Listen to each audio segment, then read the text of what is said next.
Hi everybody, welcome back to Twilight Princess, and we're on our second day and we've just been rudely woken up by the ugly children of the town. And we get to have a look around our little old house. Got a couple of pictures of a goat and that man from the ranch, and Malon, I believe. And we have our little basement as well, which for some reason is completely dark, and there's not much we can do in here at the moment,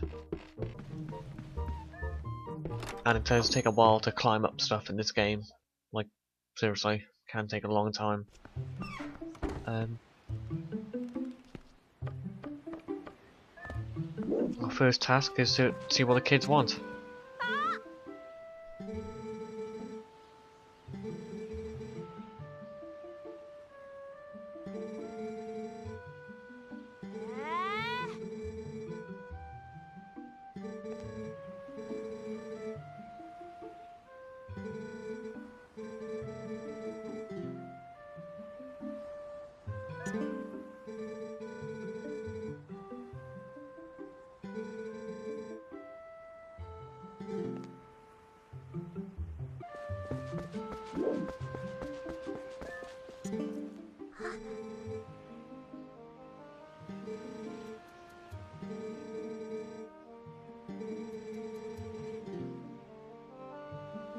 With all the kids spoken to now, we can have a proper butchers around Odon village. Or Odon, however you want to say it. And we can see if anybody's having any problems.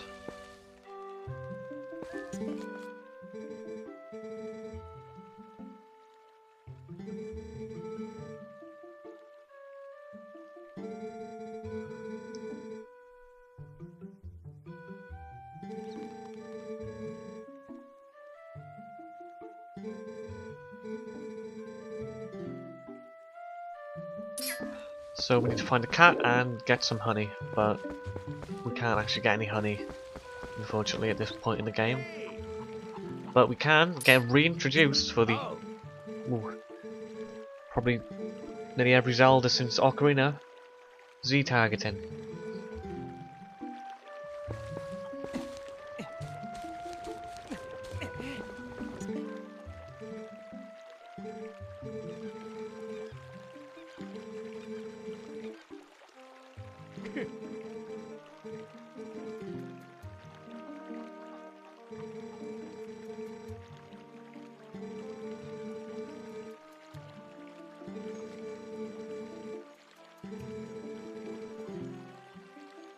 Now we get introduced to Champion and another musical plant, and in this case, it's eagles.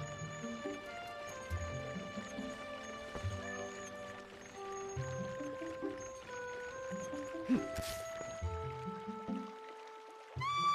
I keep forgetting you have to actually press A to blow whenever I pick one of those up.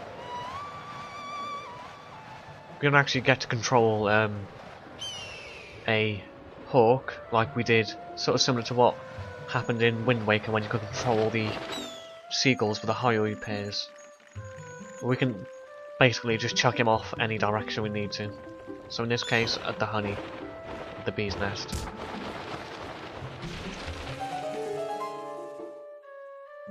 But not only have we knocked down the bee's nest, we've unlocked somewhere else to go. And in this case, we get to climb up a rather tall tree. And if I hadn't sped it up, it would have taken about 30 seconds just to climb up it, which is quite a long time to climb up something. But we do get a small reward for climbing up. 15 rupees. And you should get used to seeing those little alerts saying how much money you've gotten, because every time you turn off the Wii, those things reset. So anything smaller than a 5, so any 1 rupees are fine, but pick up anything higher than that, then it will always give you the alert.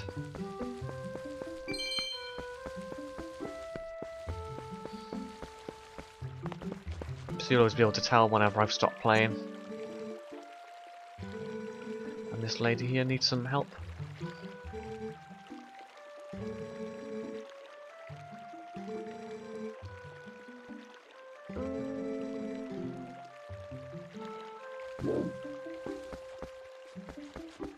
We shall go and take a butcher's in the shop once we've talked to Mate again, after we've knocked down his honey nest, bee's nest.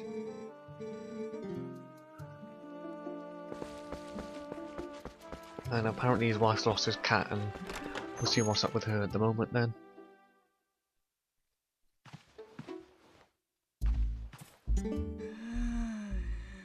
She's rather depressed about it.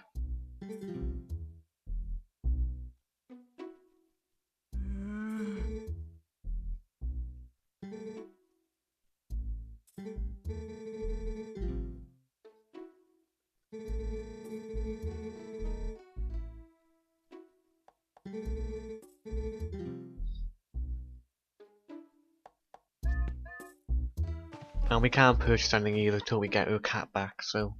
And we need that slingshot. So, don't have a whole lot to go for, but the way to get the cat is to get the fishing rod, and to get the fishing rod we need to get the cradle for the lady, which is over by here. And there's a monkey in the distance with it. It's hard to make out whether or not he's actually stolen it or saved it.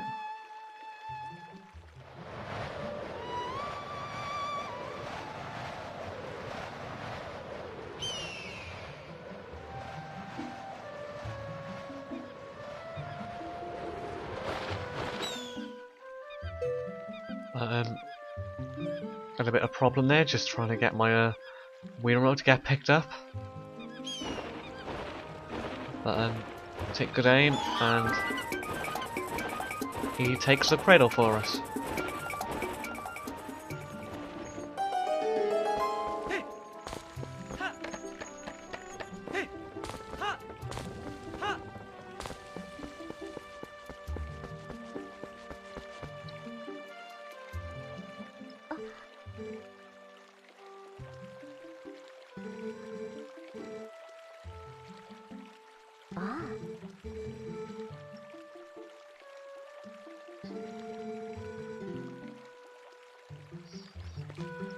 It was me when I played this, not thinking that I just had to follow, and I could have actually just ran straight up to a house, which I do realise a little bit later on.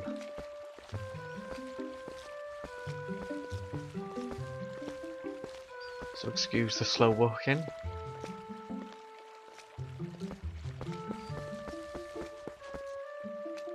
Small scene activated.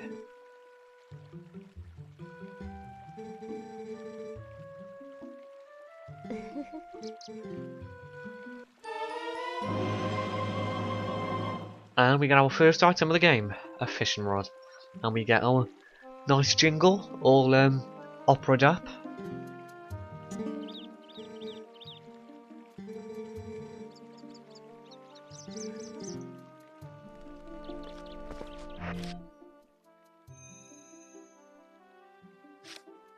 And now we can equip it. And I remember some people at the time of this game had a little bit of trouble actually whatchamacallit, trying to fish properly. I never seem to recall having any trouble. It's quite simple. Although there's one thing I wasn't too sure about, is when reeling in the fish I was meant to whip in the Wii remote or just hold it. But it seemed to work.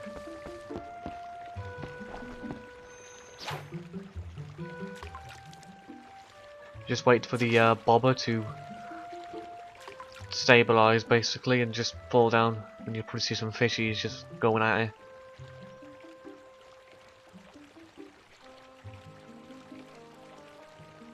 There he goes.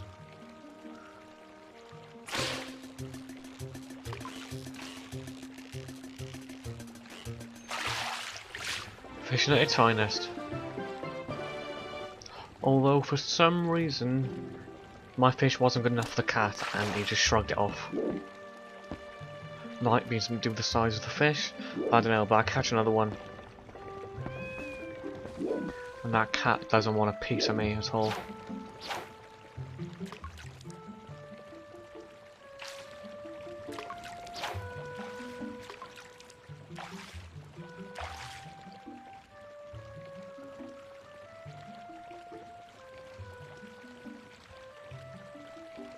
Wouldn't really be a Zelda game without fishing. And it's quite strange to have it so early on in the game. And these reset the new record, and the cat robs my fish.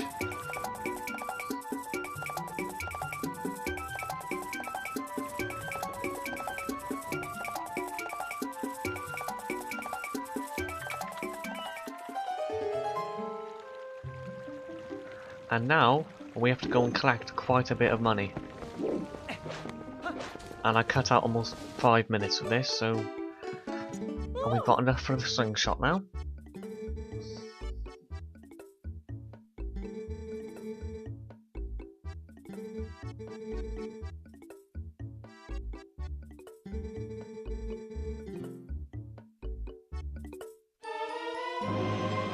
And we get a bottle this early on in the game, which is also really handy.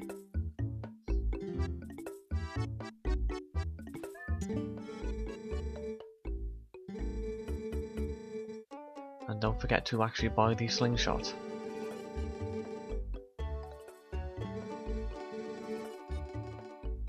Because I think I almost left the shop I did after I finished talking to her.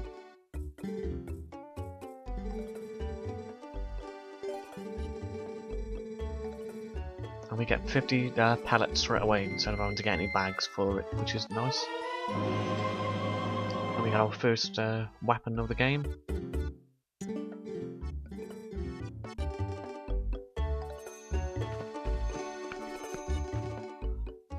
You might have to get used to that stupid jingling from the stupid cursor, because it's quite annoying.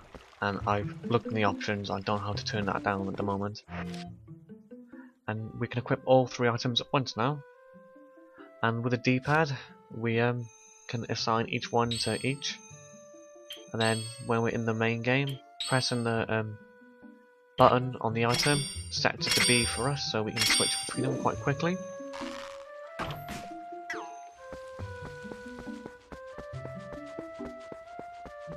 And now we can go and impress the children again, because for some reason they really like the slingshot. Hey.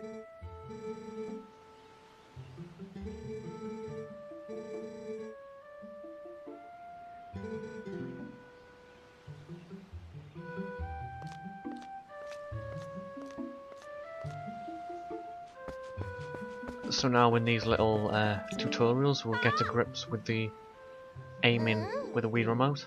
Assuming this is the first Wii game you've played, probably, as it shipped with the game for me. Well, might have done with a lot of people. We got lots of targets to hit.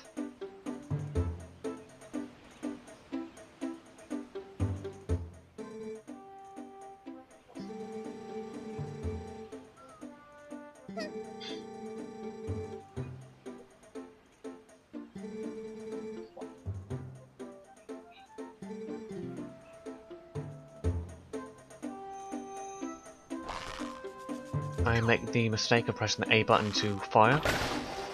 Hopefully I'll stop doing that soon.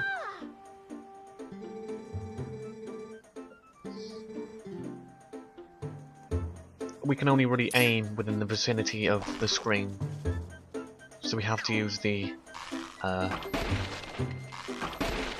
analog pad to turn ourselves.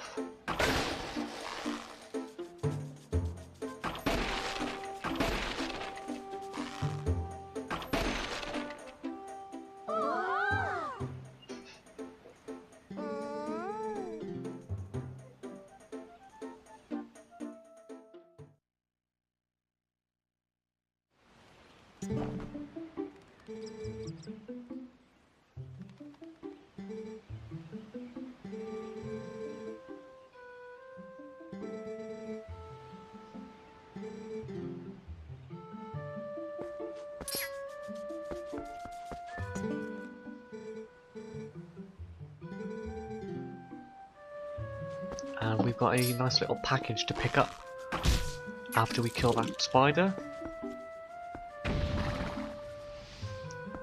And yes, the enemies explode. Don't ask me why, they just do. Same as in Wind Waker. And I'm not sure, I can't remember if they do it in Skyward Sword or not. But we get ourselves another big chest with a oh, a nice jingle again. Oh, no, it's the different one. But we get ourselves a simple wooden sword. And now we get a brief tutorial now on how to do certain moves.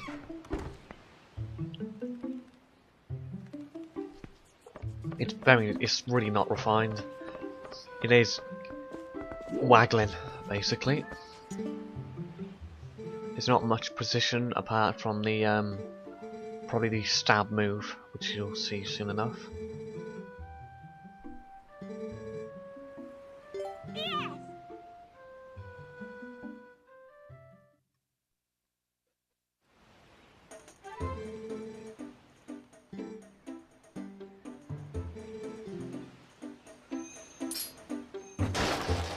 And that there was a vertical strike, and completely meant to do a horizontal, but it's the same principle, just swing, or just left to right it, don't up to down there.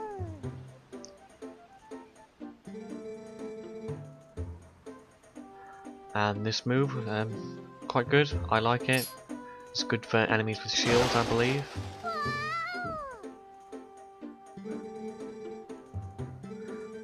And the final thing is the traditional spin move, where we just shake a nunchuck basically. And that noise there indicates that it's got a recharge, so you can't spam it indefinitely. You can only use it once every couple of seconds. And the final thing is the standard jump attack.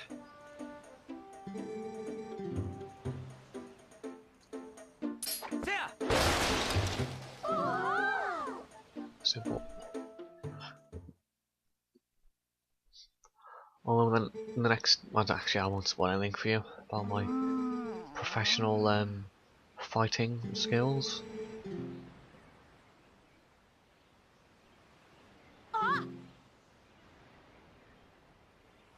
And we have a monkey with a bow in her head, which is strange, but not unusual, because I believe Majora's Mask did something similar.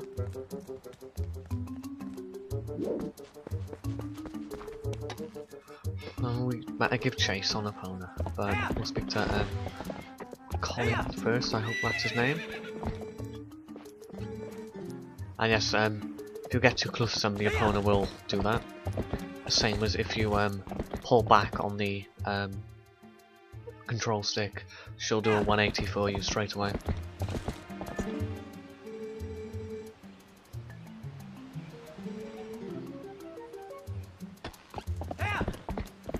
And each kid is further ahead. Unfortunately, one's gone a bit too deep. So we'll be finding him in the next video. So I shall see you guys then.